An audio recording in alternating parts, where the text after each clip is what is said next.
এমন কিছু মুভি রয়েছে যা বাকি সবার থেকে আলাদা। যেই মুভিটা দেখার পর মুভি তো শেষ হয়ে যায়, তবে তার রেশ তোমাকে ভাবাতে থাকে।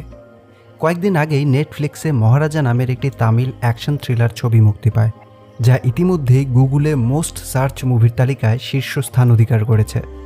একজন সাধারণ নাপিত তার ঘর থেকে লক্ষ্মী চুরি হওয়ার জন্য রিপোর্ট করেছে পুলিশের কাছে।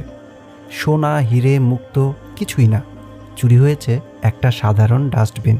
আর এই ডাস্টবিন খোঁজার জন্য সে তার সমস্ত কিছুই বাজি ধরতে রাজি। ব্যাপারটা কি এতটাই সাধারণ? না, এর পেছনে থাকা রহস্য তোমাদের অবাক করে দেবে। গল্পের আসল স্বাদটাই রয়েছে তার স্ক্রিন প্লে এবং ক্লাইম্যাক্সে। মুভি শেষ হয়ে যাবে, কিন্তু তার রেশ মাথায় থেকে যাবে বেশ কয়েকদিন। যেই গল্পের রহস্য তোমাদের আত্মা কাঁপিয়ে দেবে। এমনই একটা দারুণ মাস্টারপিস মুভির গল্প নিয়ে হ্যালো ফ্রেন্ডস, ওয়েলকাম টু ওর গল্প।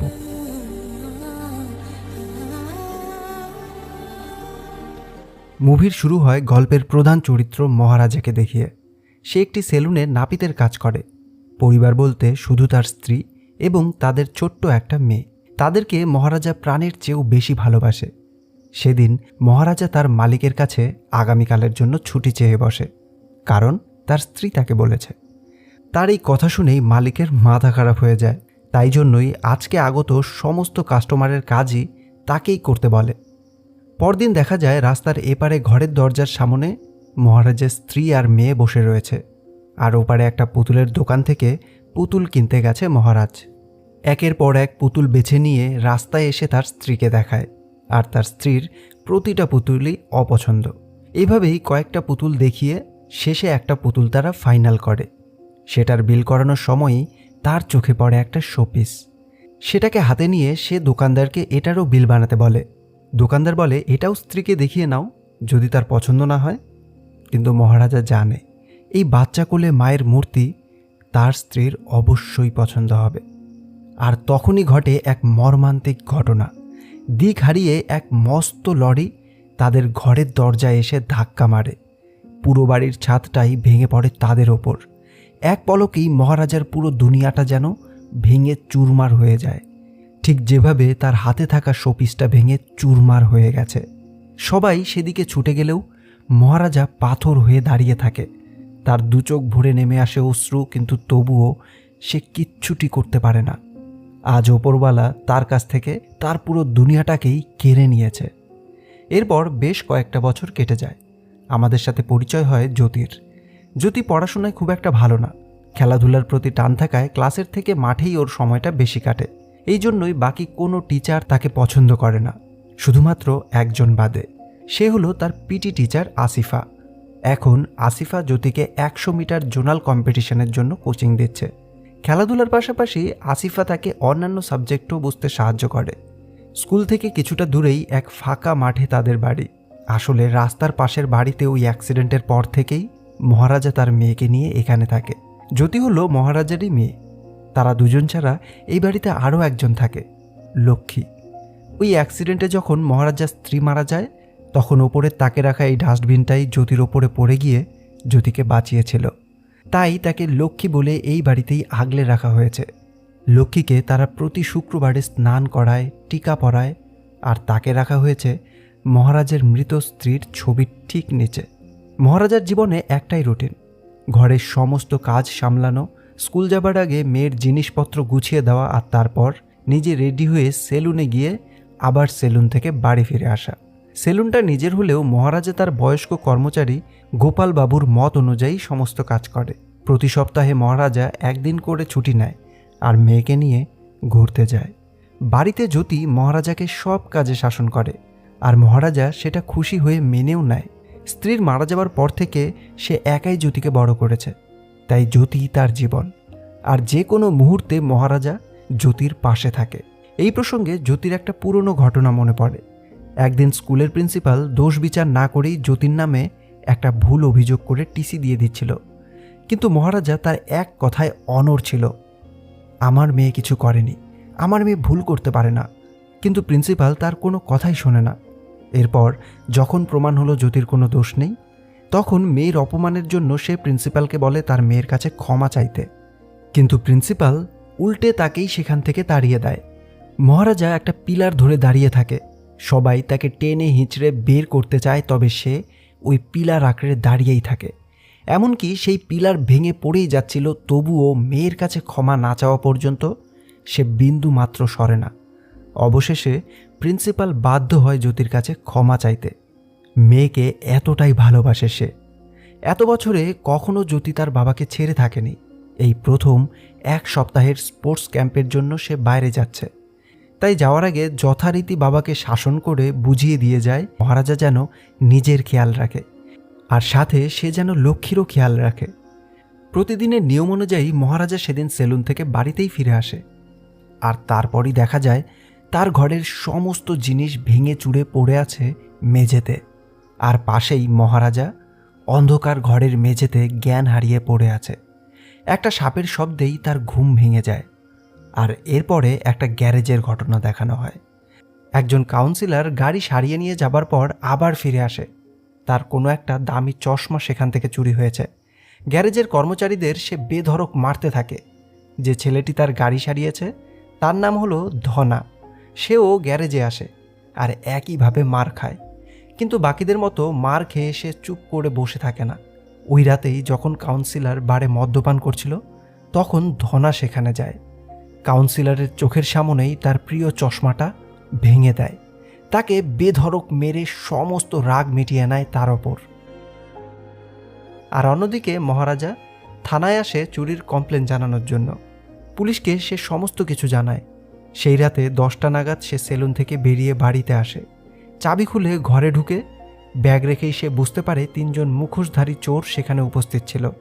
মহারাজাকে মেরে অজ্ঞান করে দিয়ে ওই চোরগুলো তার বাড়ি থেকে লক্ষ্মীকে চুরি করে নিয়ে গেছে। পুলিশ বারবার তার কাছে জানতে চায়, কি এই লক্ষ্মী? টাকা, গয়না, নাকি জরুরি কোনো কাগজপত্র? কিন্তু মহারাজা মুখে বলে ঠিক বোঝাতে পারে না। তাই সে ছবি দেখায় জ্যোতি আর মহারাজার সাথে একটা ডাস্টবিন, যাকে সে লক্ষ্মী বলে সম্বোধন করছে, এটাই চুরি গেছে। পুলিশ তো রেগে আগুন। কেস নেওয়া তো দূরের কথা, থানা থেকেই তাকে বাইরে বের করে দিতে চায়। কিন্তু মহারাজাও নাছোড়বান্দা। পুরো থানাকে উলট পালট করে রেখে দেয়, কিন্তু নিজের জায়গা থেকে সে নড়ে না। থানার বড়বাবু থানায় এসে মহারাজার সব সমস্যা আবার প্রথম থেকে শোনে। মহারাজা নিখুঁতভাবে একটার পর একটা ঘটনা বলে যায়, কিন্তু চোরগুলো সম্পর্কে কোনো রকম ক্লু সে দিতে পারে না। তাই বড়বাবুর কাছেও মহারাজার কোনো কথাই বিশ্বাসযোগ্য লাগে না। সে ওই ডাস্টবিনের দামটা তার হাতে দিয়ে নতুন একটা ডাস্টবিন কিনে নিয়ে যেতে বলে, কিন্তু মহারাজার তো ওই লক্ষ্মীকেই প্রয়োজন। বড়বাবু জিজ্ঞেস করে সাধারণ একটা ডাস্টবিনের জন্য সে কেন এমন করছে। মহারাজা জানায় এই ডাস্টবিনই তার মেয়ের জীবন বাঁচিয়েছিল। এরপর পুলিশ জিজ্ঞেস করে, সে কি চোরকে দেখেছে? মহারাজা বলে তারা সবাই মুখোশ পরেছিল, তবে হাতাহাতির সময় একজনের পিঠে হাত দিয়ে সে দেখেছে। থানার সবাই খুবই মনোযোগ দিয়ে শুনছিল। বড়বাবু জিজ্ঞেস করে, তার পিঠে কি ছিল? মহারাজা অনেক সিরিয়াস হয়ে বলে, তার পিঠে একটা কান ছিল। তার এই কথা শুনে তো বড়বাবু আরও রেগে যায়। তাকে থানা থেকেই বেরিয়ে যেতে বলে। তবে সে বড়বাবুকে বলে, যদি আপনারা কেসটা নিতে রাজি না হন তবে অন্তত সিবিআইয়ের হাতে এটা ট্রান্সফার করে দিন। বড়বাবুর ধৈর্যের সীমা এবার পার হয়ে গেছে। সে একটা বন্দুক মহারাজার দিকে তাক করে থানা থেকে চলে যেতে বলে। মহারাজাও বেরিয়ে যায়। বড়বাবু তখন বাকিদেরকে বকতে থাকে, বলতে থাকে, একটা পাগলকে এতগুলো পুলিশ মিলে সামলাতে পারছো না। এর মধ্যেই মহারাজা আবার ফিরে এসেছে, আর এবারে খালি হাতে না। 40,000 টাকা নিয়ে সে থানা ভর্তি পুলিশের সামনে বড়বাবুর হাতে দিয়ে বলে, এটা অ্যাডভান্স রাখুন, লক্ষ্মীকে খুঁজে পাওয়া গেলে আরও 5 লাখ দেব। বড়বাবুও দিল কষিয়ে এক চর। ঘুষ দেওয়ার জন্য নয়, বরঞ্চ ঘুষটা সবার সামনে দেওয়ার জন্য। এরপর কনস্টেবলের হাত দিয়ে টাকাটা যখন বড়বাবুর পকেটে পৌঁছায়, তখন থেকেই শুরু হয় লক্ষ্মীকে খোঁজার কাজ।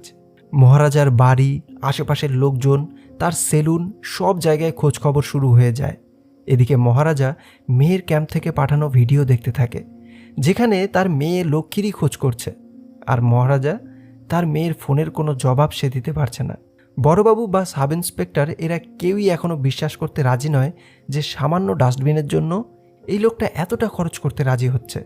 তারা ভাবতে থাকে হয়তো ডাস্টবিনের মধ্যে আরও বিশাল কিছু আছে, যা মহারাজাকে চেপে ধরলেই বেরিয়ে আসবে। তাই বড়বাবু মহারাজার সাথে আলাদা করে কথা বলে, সঠিকভাবে জানতে চায় ওই ডাস্টবিনের মধ্যে কি ছিল। কিন্তু মহারাজা বলে 5 লাখের সাথে আরও 2 লাখ বাড়িয়ে 7 লাখ দিচ্ছি, কিন্তু আমার মেয়ে ফিরে আসার আগে লক্ষ্মীকে খুঁজে আনুন। বড়বাবু এবার আরও অবাক। এরপর দেখানো হয় গল্পের আরও এক প্রধান চরিত্রকে, যার নাম সেলভাম। দুজন অসহায় মা আর মেয়েকে বেঁধে রেখে তাদের সমস্ত টাকা গয়না ছিনতাই করে নিয়ে তাদেরই সামনে তাদের বাড়িতে রান্না করে বসে খাচ্ছে। এটাই হচ্ছে এদের চুরি করার প্যাটার্ন। সবরি নামের আরও একজন সঙ্গীকে নিয়ে সেলভাম এইভাবেই চুরি ছিনতাই চালিয়ে যাচ্ছে। সব কিছু হাতিয়ে নেওয়ার পর ওর সঙ্গী মহিলাদের ধর্ষণ করে খুন করে দেয় প্রমাণ লোপাটের জন্য। যে মানুষটা অন্যের মা মেয়েকে সম্মান করে না, তারও কিন্তু একটা সুন্দর পরিবার রয়েছে। সেলভামের একজন স্ত্রী আছে যে তাকে খুবই ভালোবাসে, আর একটা মিষ্টি মেয়ে যাকে সে খুবই ভালোবাসে।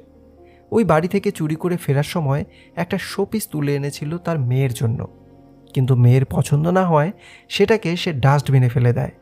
আর দেখা যায় সেলভামের বাড়িতেই রয়েছে মহারাজার সেই ডাস্টবিন লক্ষ্মী। সেলভামের একটা ইলেকট্রিক্যাল হার্ডওয়্যারের দোকান রয়েছে।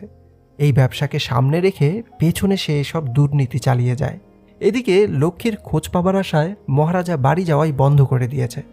এখন সব সময় থানাতেই পড়ে থাকে। ক্যাম্প থেকে পাঠানো মেয়ের ভিডিওগুলো দেখে আর বাকি পুলিশদের সমস্ত ফরমাইশ খাটে।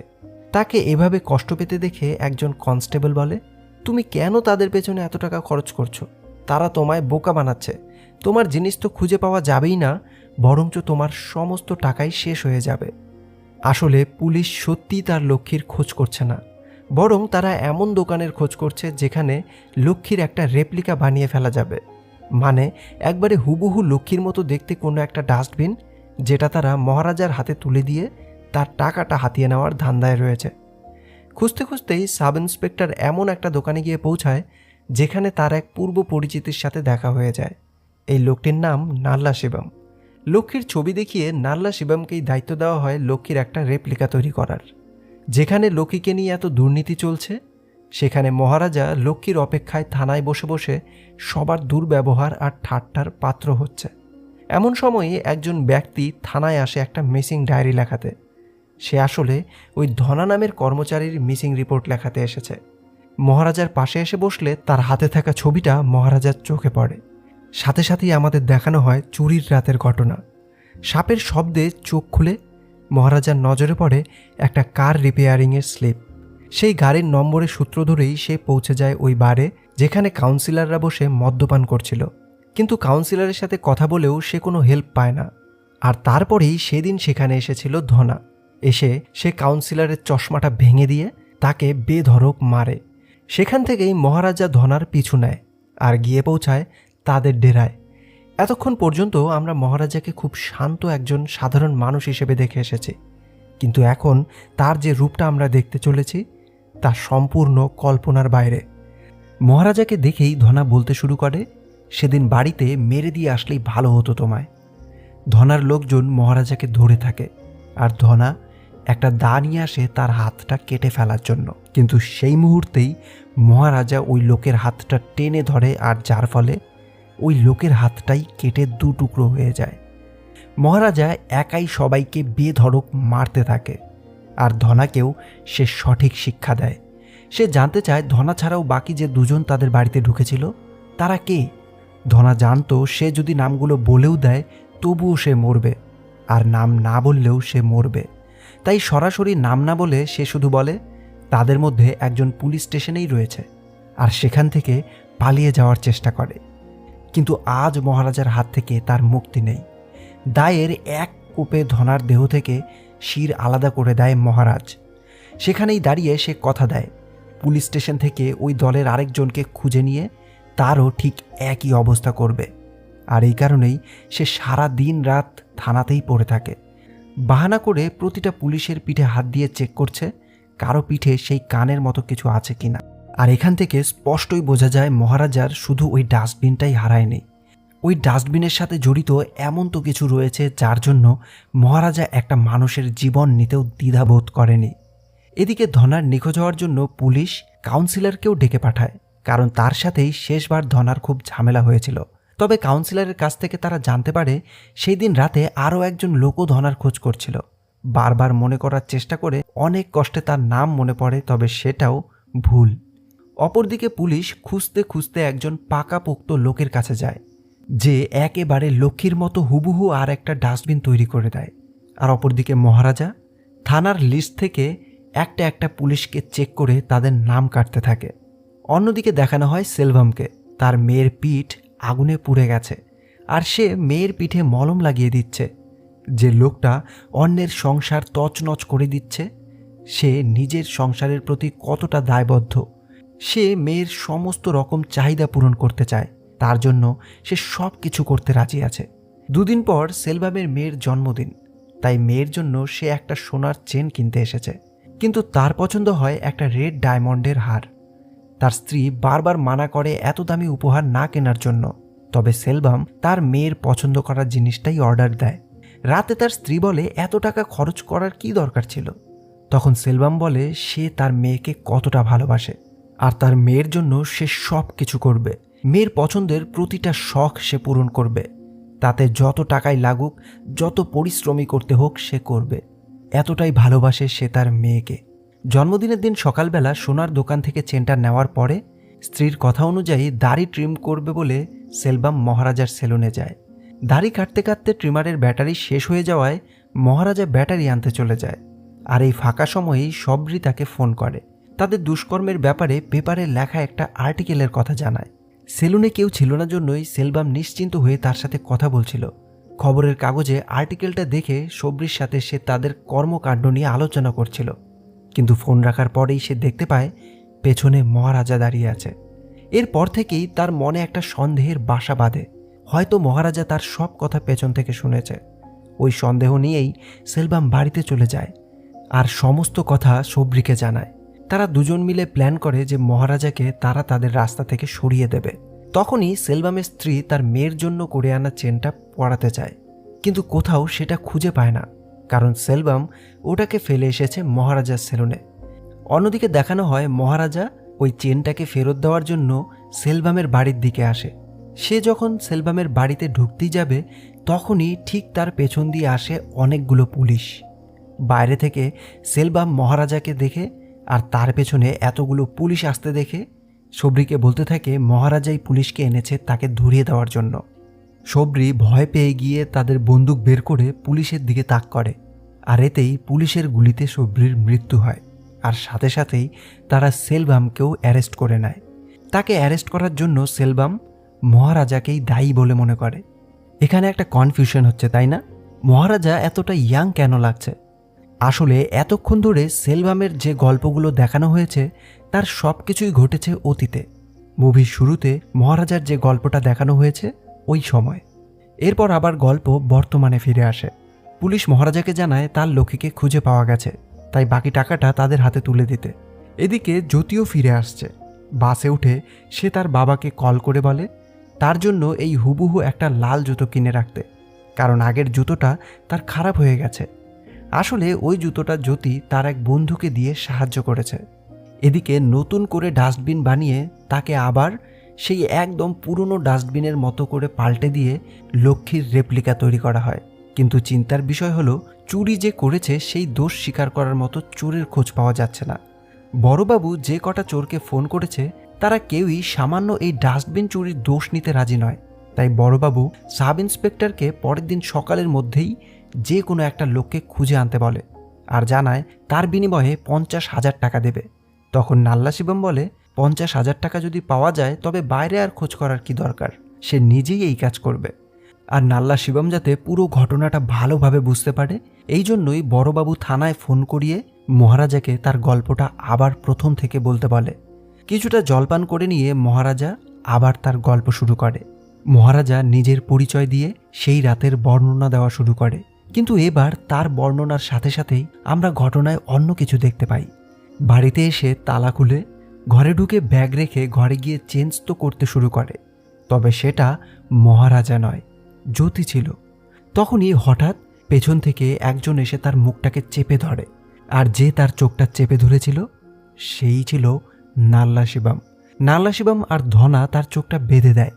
জ্যোতি নিজেকে বাঁচানোর চেষ্টা করে, কিন্তু সজোরে মাথায় লাগা আঘাতের জেরে মাটিতে লুটিয়ে পড়ে। আর এই আঘাতটা করে সেলভাম। এরপরেও সেলভাম জ্যোতির পায়ে বারবার আঘাত করতে থাকে, বেধড়ক মারতে থাকে। তবে জ্যোতিকে মারার কোনো প্ল্যান ছিল না তাদের। জেল থেকে ছাড়া পাওয়ার পরেই সেলভাম মহারাজাকে মারতে এসেছিল, আর এই জন্যই গত বেশ কয়েকদিন ধরেই নাল্লা শিবম তার ওপর নজর রাখছিল। তার নজর রাখা অনুযায়ী এতক্ষণে মহারাজার বাড়ি চলে আসার কথা ছিল, কিন্তু আজই সে এখনও বাড়িতে আসেনি। আর এই মেয়েটাও গত 1 সপ্তাহ ধরে বাড়ির বাইরে ছিল, আর আজই তাকে ফিরে আসতে হলো। ওদের প্যাটার্ন অনুযায়ী এখানেও তারা রান্না করে বসে খাবার খায়। আর এরপরেই সে ভয়ানক ঘটনা। নাল্লা শিবম আর ধনা একাধিকবার জ্যোতিকে ধর্ষণ করতে থাকে। এরপর ধনা জ্যোতিকে খুন করতে চায়, তবে সেলভাম তাকে থেমে যেতে বলে। তাকে বলে দেয় জ্যোতিকে খুন না করতে। এই জন্যই জ্যোতিকে খুন না করে তারা বেরিয়ে যায়। মহারাজা থানায় কান্না করতে করতে বলে, ওরা 3 জন অনেক শক্তিশালী ছিল, তাই তাদের সাথে আমি একা পেরে উঠছিলাম না। মৃত্যুর মুখ থেকে ফিরে এসেছি আমি শুধু চাই আমার লক্ষ্মী ফিরে আসুক। তার এই অবস্থা দেখে থানায় থাকা পুলিশটি বলে, মহারাজা আমি জানি, আর যাই হোক তুমি তো শুধুমাত্র ডাস্টবিনের জন্য এখানে নেই। সম্পূর্ণ ঘটনাটা ফোনের এপার থেকে বড়বাবু, সাব ইন্সপেক্টর আর নাল্লা শিবম শুনে নেয়। কিন্তু নাল্লা শিবমের মুখের রং একেবারে পাল্টে যায়। সে বুঝতে পারে কাল সকালে যার বাড়ির জিনিস চুরি করার দায় সে নিতে চলেছে, সে আর কেউ নয় বরঞ্চ মহারাজা। সেই মহারাজা যার মেয়ে জ্যোতিকে সে একাধিকবার ধর্ষণ করেছে। তাই সে বড়বাবুকে বলে তাকে ঠিকানাটা দিয়ে দিতে, সে কাল সকালেই পৌঁছে যাবে। কিন্তু বড়বাবু বলে আজ রাতটা এখানেই থেকে যেতে। সেই রাতে সেলুন বন্ধ করে মহারাজা একই টাইমে বেরিয়েছিল, কিন্তু মাঝপথে মেয়ের জন্য জুতো কিনতে গিয়ে দেরি হয়ে গেছিল। ঘরে এসে জ্যোতিকে এই অবস্থায় পড়ে থাকতে দেখে সে সোজা হাসপাতালে যায়। ডাক্তারের কাছে কাকুতি মিনতি করতে থাকে তার মেয়েকে সুস্থ করে দেওয়ার জন্য। তখন জ্যোতি কান্না করতে করতে তার বাবাকে বলে, বাবা আমার খুব কষ্ট হচ্ছে, ওরা কেন আমার সাথে এমন করলো? আমার তোমার কাছে একটাই অনুরোধ, তুমি একবার তাদের সাথে আমার কথা বলিয়ে দাও। আমি তাদের সাথে কথা বলতে চাই, জানতে চাই তারা কেন আমার সাথে এমনটা করলো। আর এরপর থেকেই শুরু হয়েছিল মহারাজের লক্ষ্মীকে খোঁজার যাত্রা। লক্ষ্মীকে খোঁজার আড়ালে সে খুঁজে বেড়াচ্ছে তার মেয়ের সেই রেপিস্টদের।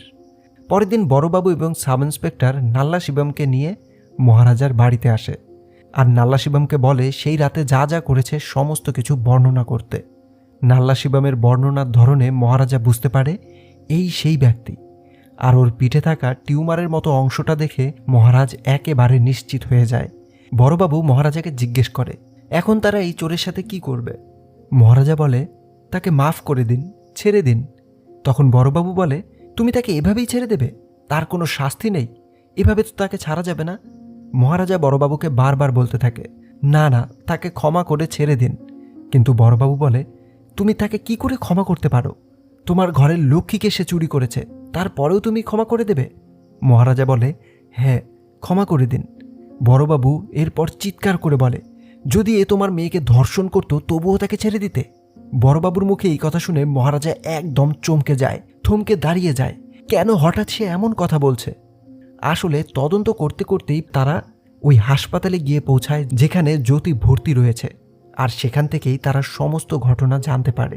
এরপর তারা মহারাজাকে না জানিয়েই তাদের খোঁজ শুরু করে দেয়, খুঁজতে শুরু করে দেয় সেই মানুষরূপী জানোয়ারদের।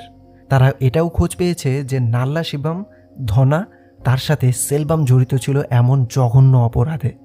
তাই আজ সে চায় মহারাজা যেন মেয়ের ওপর হওয়া অত্যাচারের সঠিক প্রতিশোধ নেয়। এই জন্যই নাল্লা শিবমকে মহারাজার সাথে ছেড়ে দিয়ে বাইরে থেকে দরজা বন্ধ করে দেয় তারা। মহারাজা আর কোনো কথা না বলে নাল্লা শিবমের ধর থেকে দা দিয়ে কুপিয়ে কুপিয়ে মাথাটাকে একদম আলাদা করে দেয়।